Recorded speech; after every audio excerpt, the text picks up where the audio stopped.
पत्नं तर्पयामि बृहस्पतिदेवस्य तर्पयामि उग्रस्य देवस्य पत्नं तर्पयामि पत्नं तर्पयामि भीमस्य देवस्य पत्नं तर्पयामि हेतो देवस्य पत्नं तर्पयामि। छोड़ दी।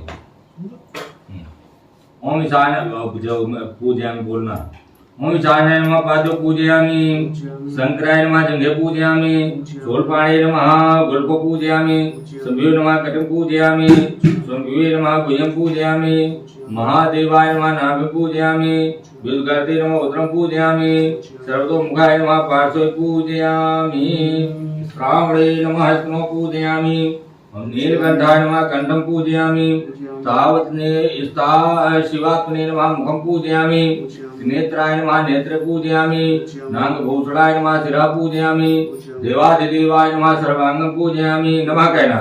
भवाय चित्तमूर्तये नमः सर्वाय जलमूर्तये नमः रुद्राय अग्निमूर्तये नमः उग्राय वायुमूर्तये नमः भीमकवचमूर्तये नमः पशुपतये जमानमूर्तये नमः महादेवाय नमः सोममूर्तये नमः ईशानाय सूर्यमूर्तये नमः अघोराय नमः पशुपतये नमः।